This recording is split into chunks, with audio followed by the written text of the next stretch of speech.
Ever crawl out of bed already exhausted and it's not the I stayed up too late kind. It's the I'm checking every box and still sliding downhill kind. That quiet dread is more common than your feed wants you to believe, and it's usually the first hint that something deeper than logistics is jammed. Welcome to the Mind Body Lab, where we test spirituality in the real world. First things first, let's bust some myths. We aren't palm readers, tarot card slingers, or bearded crystal gurus hanging out in caves. We're your daily side hustles. We dive deep into what really works in the messy, beautiful real world. No fluff, just results.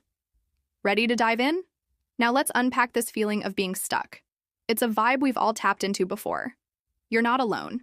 In fact, in a 2023 survey of 5,000 working adults, 68% said they felt persistently stalled, even though their resumes looked solid. Same job title for 5 years, different date across the dinner table, new planner, identical to-do list. If that math feels personal, stick around, because the treadmill isn't in your office, it's in your spirit. Think of it as a spiritual traffic jam. The road's blocked and the detour's invisible. Your ticker tape is stuck, your deadlines are missed, and worst of all, you're not sure why the cosmic GPS has gone haywire. You know you're capable, but there's this unsettling hum beneath your hustle. It's like hearing a song you can't quite place, always on the tip of your tongue. The melody may be stuck, but the tune resonates. You're not alone in this cosmic snarl. This episode is for anyone whose to-do list mirrors their calendar and whose soul is scouting an exit. Whether you're in your 20s, teetering on the edge of the unknown, or in your middle years, wondering where the magic went, this is your signpost. Together, we're untangling the invisible roadblocks that have you feeling bumper to bumper. Got your seatbelt fastened? Good. Let's get started. Section 1, Sign 1, the Déjà-vu Disaster.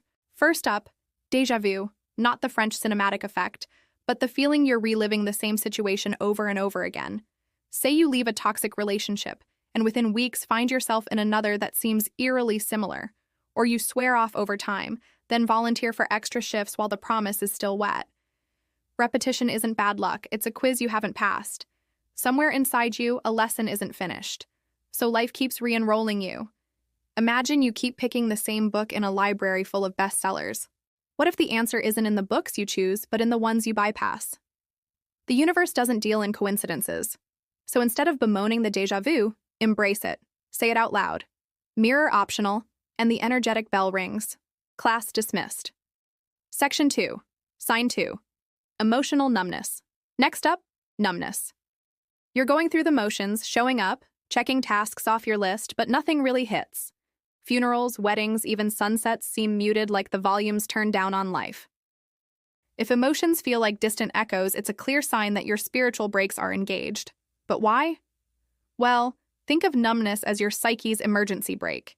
It parks you when the road ahead seems too bumpy or treacherous. The trouble is, the brake rusts in the on position. Try small indulgences that used to move you. Maybe it's a song that used to gut you, the sun on your forearms, or the scent of freshly baked bread. Resensitizing is spiritual WD-40. It gets the wheels rolling so energy can move. It's okay to ease back into it. One step at a time. Section 3, Sign 3, the purpose paradox. Feeling emotionally numb is like driving without music, but feeling purposeless is like driving without a map. Life feels directionless. You tick every gratitude journal box, but still wake up hollow. Purpose isn't a better job title or a bigger paycheck. It's the sense that your day is an expression, not an obligation. It's letting your inner compass guide your steps. When you're blocked, that expression gets muted. You might find yourself chasing shiny objects or jumping from project to project without satisfaction. The cure is letting yourself want something you can't yet name. Ask yourself, what makes my heart do that little dance? The answer won't materialize in a flash of light, but you'll inch closer with every honest guess. Curiosity is a flashlight in a cave. One step, then the next. The path shows up at the speed of your honesty. Section 4. Sign 4. Intuition static. Now picture this. Your gut tells you to take a different route, but you rely on the GPS. Sure enough, you end up stuck in traffic. Well, that's a metaphor for tuning out your intuition. You know, that inner voice that whispers possibilities or warns of potential pitfalls? When you're spiritually blocked, that voice becomes a faint static in the background. Decision paralysis sets in. Spreadsheets become your best friend, all because you skipped the inner voice.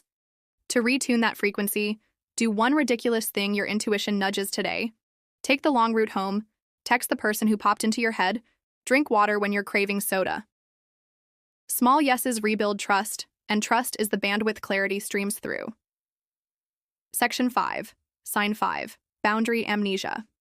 Okay, now imagine your house is on fire, and you spend all your energy rescuing everyone else's belongings except your own. That's what it's like when you're blocked and boundaries are non-existent.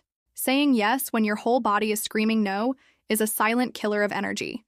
Each boundary you ignore is like a small betrayal, feeding resentment. Resentment, your spiritual currency, devaluation. Practice the pause. Before answering, quietly ask, does this feed or fold me? If it folds, decline with grace. Every boundary is a brick in the temple of your energy. Start stacking them. Section 6. Sign 6. Shame on replay. Now envision a film reel playing on repeat in your mind, highlighting every embarrassing moment since kindergarten graduation. Well, that's shame, and it can be a major energy blocker. It keeps you awake at 3 a.m. dissecting past mistakes. Shame is a liar. It convinces you the spotlight's solely focused on you, but in reality, it's casting shadows everywhere. The antidote is externalization. Write that cringe story in third person. Read it aloud like it happened to a friend. Watch compassion show up uninvited. Healing isn't forgetting, it's restoring. When shame becomes data instead of identity, blockage dissolves. Section 7. Sign 7. Disconnection from ritual. Finally, let's talk rituals. You know those spiritual practices you swore by in your 20s. Meditation, prayer, yoga, maybe even incense burning. Well, now they feel like obligations. Or worse, they just make you sleepy. That dryness isn't failure. It's feedback. Think of it like this. Your spirit is a muscle.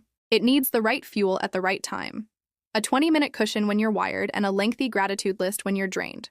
Well, that's one size fits all. The answer is personalization. Swap the 20-minute cushion for 2 conscious breaths. Instead of a lengthy gratitude list, try one honest thank you while you lock the door. Spiritual connection isn't canceled. It's condensed. Consistency beats intensity when the engine's cold. The fix is in your hands. Remember, you're not trapped.